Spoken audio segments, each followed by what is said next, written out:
I wish he did other things, like maybe a little eye lift or something.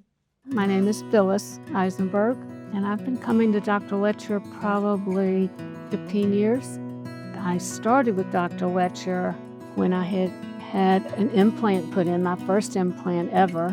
And while I was out of town, it got loose and caused a lot of pain. Finally, it fell out, and as soon as I got back in town, I went to my dentist, and it was in my hand. I said, "Look what happened. Get me out of this pain." And he immediately, he did not ask who did the implant. He said, "I want you to see Andy Loetscher." He took one look at me and said, "This is what I think happened, and I'm gonna fix it." So Phyllis has been coming to me for about, 17, 18 years.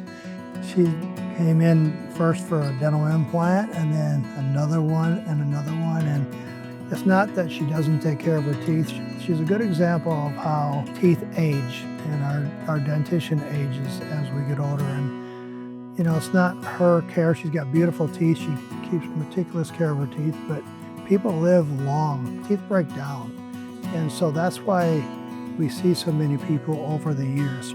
She also is a reflection, I like to think, of our practice, that people come back to us and they don't have a bad experience and they can go somewhere else.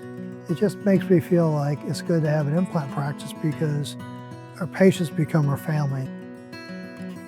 And I've had many more implants. I try to take care of my teeth, but I feel so good about that I have a good dentist and I have a good oral surgeon. I can't speak highly enough about him. You just feel if it needs to be done, he can do it. When I come here, I have no anxiety. What final message would you want to say to them or share with them? I want to share that oral surgery does not have to be horrible. It does not have to be painful. And when you go and have the right staff and the right technician, it can be a pretty nice experience.